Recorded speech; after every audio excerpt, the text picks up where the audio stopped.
個周末期間，因為提醒大家咧，而家呢個社會咧係個無情嘅社會嚟嘅，係，所以你遇到呢個無情社會咧，你一定要有好多嘅常識，同埋你真係要充實自己咧，係獨立生存嘅，唔好去依靠外邊嘅力量而生存，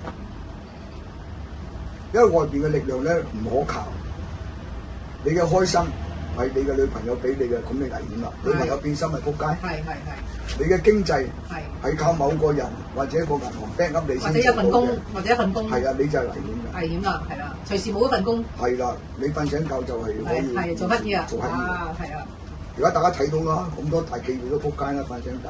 嗰啲酒樓嗰啲啊，冇咗晚市擺酒，即刻冇。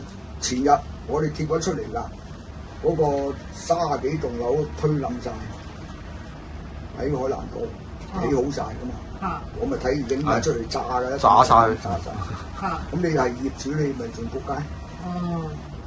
係啊。我唔理佢恒大好咩好啦，因為我朋友10幾20年前佢已經中意咁噶嘛，起好晒地盤，佢一棟啫，都要去拆。點解咧？佢違規啊？換咗人啊嘛。即係地方新上手嘅地方官上嚟話你以前你批錯咗啊嘛。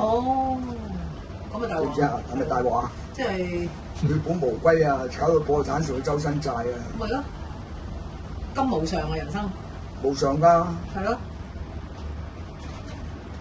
所以咧，你要回歸翻咧，就話你喺英國管治香港時間就冇呢樣嘢嘅。冇呢樣嘢。佢最多都係話，你真係以前或者政府疏忽，你睇漏咗或者博網，佢都係罰你錢嘅。冇話令到你血本無歸，即係喺嗰個執行嗰方面咧，都有好多有啲餘地，好多彈性，好多彈性，你補錢咯。係啊。不止死啦，嗬。係啦，你都唔會話你斷氣嘅。係咯。所以而家呢個時代咧，就斷氣。都好無情啊！同埋佢係好冠冕堂皇嘅，依法治國、依法治港、依法乜都依法噶嘛。係嘛？所以喺而家呢個世代咧。你再出嚟做人做事咧，做生意咧，係要謹慎好多。真係要謹慎好多。個遊戲規則完全唔同。你8前無，全世界都咁樣仆街，喺美國都係。佢懷疑你好容易俾人插贓添嘅。一當你涉及嗰個國土安全法咧，唔使俾理由扣留你噶嘛。話你間諜就得。話你恐怖分子啊，涉及恐怖組織活動，屌你咁啊無撚端端咧，你就無限期扣留啊，冇放你嗰日期啊，同埋佢哋一定要你認少少嘢放你啊，想查到話煙肉啊，佢哋都要你認一啲嘢，唔可以話拉錯人。係，知唔知啊？所以你睇到何志平都係。唔夠料都搞到你夠料為止㗎，點可以拉錯人啊？所以啊，呢個世界係好坎坷，特別而家你面對呢個時空，所以大家真係要小心。好多行業、好多人係放棄咗良心，呢個咧就係香港而家嘅新風氣啦。最完整嘅選舉制度選咗一班咁嘅人出嚟啦，就有呢種傾向嘅人，知唔知啊？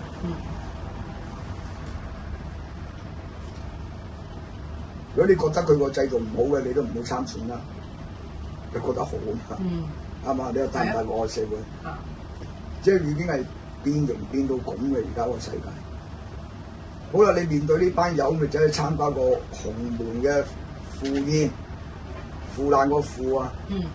咁你仆街啦，講少少題外話啱唔啱先？今日我哋個短打都講咗，所以你面對啲人咧就避之則吉好啲啦。你來往冇咩着數啊！面對呢啲冇良心嘅行業嘅人，保持個安全距離，命長久。咁人哋冇良心，自己要保持良心啊！好難生活喎嗰時。都唔會嘅，因為你唔玩嗰個遊戲啊嘛，就唔關你事嘅。係。你都唔玩佢嗰個遊戲，有唔同嘅來往，各就各位啫嘛。你都唔參與，你唔好貪啲小便宜，唔好貪啲嘢啊，唔好真係攀門附會啊，真係影相啊、出風頭啊，唔關你事㗎。咁如果我打份工，咁老細俾嗰啲咁嘅金融嗰啲計劃俾我，你賣俾啲阿婆啦，咁點啊？咁你應該唔做啦，嗰份工唔做。應該唔做。即係自己都要有選擇咁。自己有啲立場。唔係你有得選擇㗎嘛？你有得選擇啊！你唔可以揾藉口啊，講啊，我唔做啊，唔掂嘅，點可以唔做？係。可以唔做？你好奇怪㗎！你有呢個心唔做呢啲咁嘅工作咧，自然有感應，有好嘢俾你。啱。你呢個你真係對個宇宙咧有信心。我都覺得係。係啊。即係唔係話人哋冇良心你就攏埋一齊做冇良心喎？咁有啲人好多藉口嘅，我唔做呢個人做啦。咁都食啦，係。佢係嗰個係藉口嚟嘅。咁當然你有啲人嗰個心智冇咁強。佢要急功近利，佢特登想去揾呢啲嘢做添。係啊，呢啲賺得多啊嘛，咁樣啊，你俾一幫到自己講藉口。咁你即係講你自己個人嘅操守、良心報啊，個福報。你自己個人嘅福報，呢啲就天嘅事嚟嘅。係。世間即係話世間把尺咧擺咗喺度㗎啦。有世間人嗰個道德嘅標準嗰把尺，佢有個天道無私嘅尺。天聽如雷，神目如電㗎，你走唔過。但你一唔信因果就冇得講㗎啦。自有因果感應，係嘛？你自己有份幫手一齊你一跌咗落咧，喺嗰個層次嘅 channel 咧，你又會感染翻喺嗰個 channel 嗰啲嘢事蹟出現喺你眼前，好奇怪。啱，大家啱頻率。佢差唔多，你最明顯咧就喺海底啲生命啦。每一個水嘅壓力層次咧，都唔同嗰啲魚喺度游嘅。有啲魚唔可以低啲，有啲又唔可以高啲喎。啲水壓喺個海底係最清楚嘅。一浸咧，就有唔同嘅水族嘅生命喺度㗎啦。啱唔啱啊？係啊！隻蟹又伏喺海底，你捉條魚到海底嗰個泥裏邊，嗰條魚個肺係爆嗰啲，係嘛？又唔可以深潛㗎。所以喺我哋人世間個宇宙裏都一樣。人有種種，花有重重。你係邊類嘅人，你就埋邊類嘅堆，佢自然感應嗰啲人嚟俾你。好啦，你想我自己升呢嘅，咁你咪要揾方法點樣升呢咯。升呢係慢啲嘅，但你要努力嘅。所以你修行咧就係我完善自己。我要充實自己嘅正能量，咁你咪識翻啲正能量嘅人咯。世界分開，所以又你好難將佢用個是非曲直啊去判斷嘅。佢已經跌咗落嗰個層面咯，係嘛？你係好無奈嘅，佛都冇符㗎，上帝都做唔到㗎，上帝做唔到，係佢命運嚟㗎嘛。好，博士，週末奇談。係啊。今日有咩題目咧？仲係咪？放棄良心的行業。放棄良心的行業。你知有幾多行啊？嗱，而家梗係唔止72行啦，呢個而家今時今日呢個世界。係啊，要你放棄良心先做得嘅嗰啲行業。我馬上諗到啊！你成日鬧嗰啲醫棍咯。嗰啲係其中一種啦。嚇！正棍啦，教棍啦，神棍啦。係啊。嚇！神棍幾大話？你鬼上身啊！你鬼上身啊！你咩英靈啊？你英靈啊咁嗰啲，你咪放棄。殺手啦！殺手啦！職業殺手。職業殺手啦。性工作者算唔算啊？性工作者？唔算。唔係性工作者有部分要㗎，專業嗰啲要㗎。嚇！而家你好多性工作者唔係專業㗎嘛。嚇！係自己出去開檔，即係話以前嗰啲。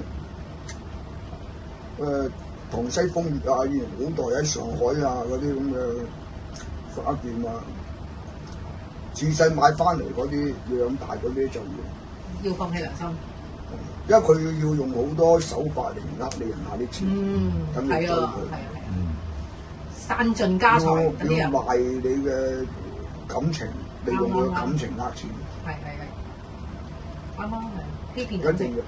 所以佢入門咧就嗰啲龜婆咧就要你搞你，即係唔準你動情。咁講下講下都好多行需要放棄良心多出嚟做嘢就好多嘢要放棄良心。撞棍啦，嗰啲又係。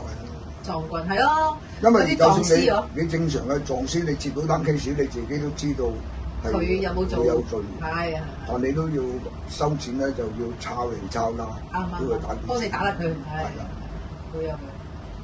佢表面上就話你係唔可以感情用事。咁你但你遇到啲惡嘅分子，佢仲會連你個律師都點埋㗎嘛。嗰同埋你喺政治圈嗰啲執行職務嗰啲行動咧，就算你香港紀律部隊有啲都要放棄良心㗎。係啊。你為個政權服務㗎嘛。軍隊都係啦。係嘛？即係有陣時有啲戰爭唔係。係啊，你特別戰爭，你嗰啲應該冇晒呢一個道德觀念，可以有㗎。就算你話一打仗嗰陣時，你戰爭就話你係無所不用其極㗎嘛。咁你收到指令，咪好多陰謀叫你做㗎嘛。收到指令就做咯。係啊。我叫你屠城你就屠城。係啦。係嘛？咁其實講啊，你出嚟社會做嘢好多時都要埋沒良心。都係㗎。你要埋沒良心先做到喎。好啦，但係而家呢個自由世界咧就多咗一啲咧，金融行業都係㗎。倫敦金啲咪咯。嗰個咩陳彥騰個阿媽咩啊？係嘛？係咯。嗰啲咪咯。係啊，揾啲老人家嚟買呢啲計劃嗰啲係嘛？係咯。老千又係咯。係啊，嗰啲雷曼兄弟又係咪啊？係啊，好多喎。好多。其實做 sales 都係㗎，做 sales 都係。保險好多都係㗎。係啊。做 sales 都係咯。有好多保險嚟講，佢唔係真係咁有職業道德咁。係啊，做 sales 啊！哎呀，你着咗好靚啊，着咗瘦晒啊，咁樣咁嗰啲算唔算啊？嗰啲少少地。嗰啲就花言巧語少少。佢嗰啲普通一般嚟講咧，就謀財不害命。係嚇。我最衰係邊種咧？就係神棍。佢謀財害命嘅。喺古代都係。講完真事，所以非常危險㗎。你如果幫你話做投資專家都係。你都因為你本身冇知識，但係遇到神棍咧就最危險嘅。佢哋有好多手法。攞命咯，攞命係最危險啊！謀財害命㗎，好慘㗎。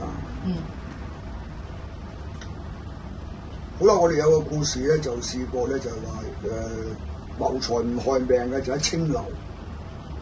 佢純粹都係諗住呃呢個二世祖嘅錢嘅啫。都正常嘅。但呃下咧，佢都動咗情喎，有單嘢。真係唔好，自己都覺得哇！世間上仲有個咁善良嘅人。佢話佢阿婆死，佢又俾一筆錢去執葬阿婆。佢阿外公死，佢俾筆錢執葬外公。話佢細佬冇錢讀書，佢又俾錢佢，開到聲都靚。但係好奇怪喎，佢又冇話嚮往個女識佔有佢喎。佢淨係揾佢陪佢一齊彈琴唱歌啊，咁啊係開心嘅喎。